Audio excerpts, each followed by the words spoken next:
प्रायोजक हैं cancer healer centre, new beginning. सबसे बड़ी खबर का रुख कर रहे हैं और ये नागपुर हिंसा के मास्टरमाइंड फहीम खान की गिरफ्तारी को लेकर एक सबसे बड़ी खबर है। आपको बता दें, हिंसा के मामले में अब तक 84 लोगों की गिरफ्तारी, हिंसा में टेरर कनेक्शन होने की आशंका और पत्थरबाजी का कश्मीर एंगल भी अब सामने आया है। हिंसा के आरोपियों पर देशद्रोह का मुकदमा। बड़ी खबर और लेटेस्ट अपडेट आपको बता रहे हैं, जहां इस पूरे मामले को देखते हुए लगातार इन्वेस्टिगेशन का दायरा बढ़ रहा है। मास्टरमाइंड फहीम खान की गिरफ्तारी के साथ साथ हिंसा मामले में अब तक 84 लोगों की गिरफ्तारी को लेकर खबर है और इसी हिंसा में टेरर कनेक्शन होने की आशंका को लेकर भी बड़ा खुलासा हुआ है। आपको बता दें, पत्थरबाजी का कश्मीर एंगल भी सामने आया है। हिंसा के आरोपियों पर देशद्रोह का मुकदमा।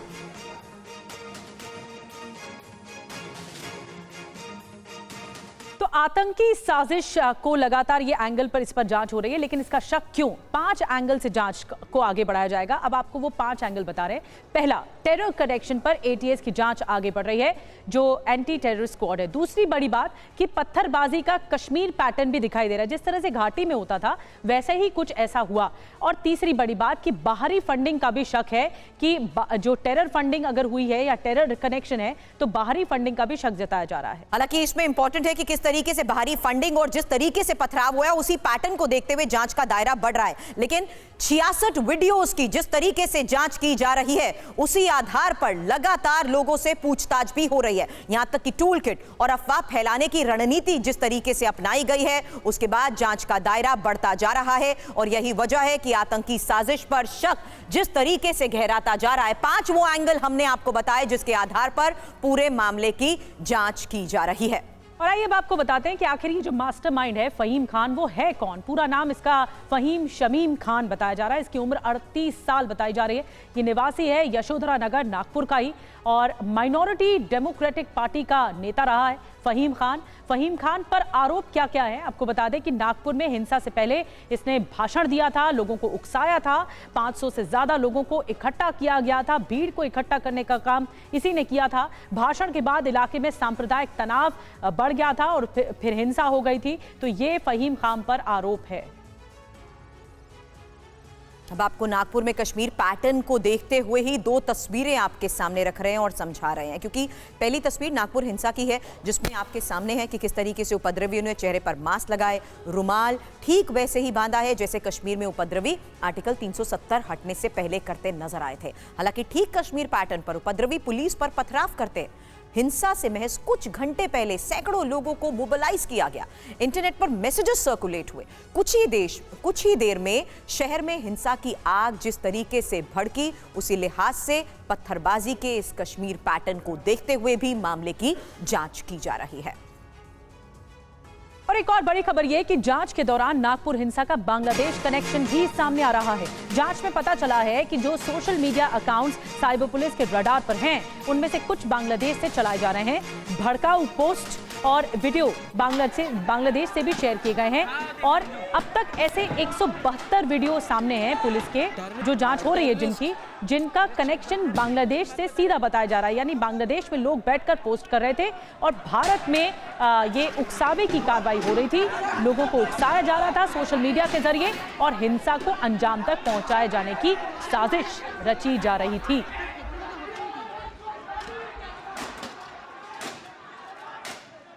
जिस तरीके से मामले की जांच हो रही है उसमें आतंकी साजिश के एंगल के बारे में एक जानकारी हमने आपको दी। इसी जांच पर और अपडेट के लिए हमारे सहयोगी मुंबई से जयप्रकाश सिंह इस वक्त हमें ज्वाइन कर चुके हैं और जो बांग्लादेशी कनेक्शन के खुलासे पर अभिजीत ठाकुर नागपुर से इस वक्त हमें ज्वाइन कर रहे हैं, उनसे करेंगे सवाल। उससे पहले जयप्रकाश, सवाल आपसे, आतंकी साजिश के एंगल के तहत अभी तक की जांच के बाद क्या बड़े खुलासे? देखिए, सबसे बड़ी बात यह है कि साइबर जो नागपुर सिटी साइबर पुलिस है उसने अलग अलग 4 एफआईआर साइबर एक्ट की धाराओं के तहत दर्ज की है। इसमें बीएनएस की धाराएं भी हैं।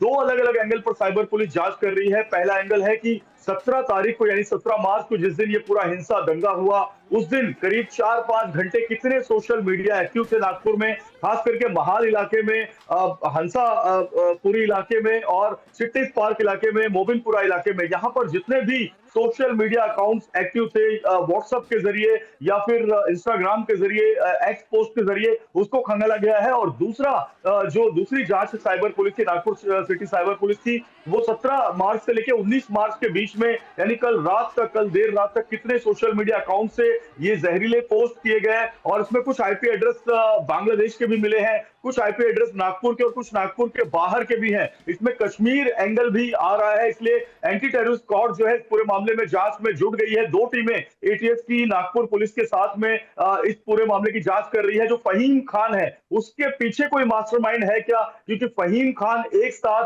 300 से 400 लोगों को मोबिलाइज करके इतने बड़े संख्या में जो है स्टोन प्लेंटिंग करवा के, चेहरे पर रुमाल बांधकर, नकाब बांधकर, सीसीटीवी को तोड़ते हुए आगे बढ़ने वाली भीड़ को लीड कर सकता है क्या?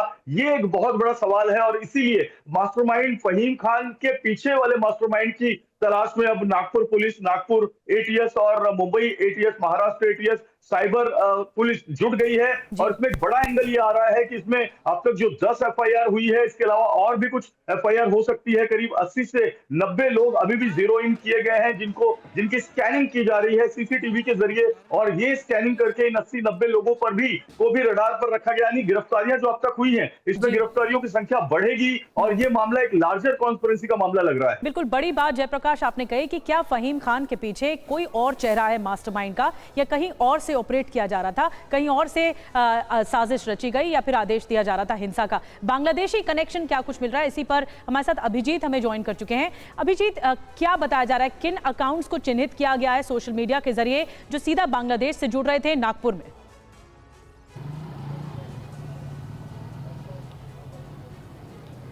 देखिए, नागपुर साइबर पुलिस ने जो मामले दर्ज किए हैं उसमें तमाम सोशल मीडिया अकाउंट्स को ट्रेस किया जा रहा था। उनके पोस्ट को जो है वो रडार में रखा गया था।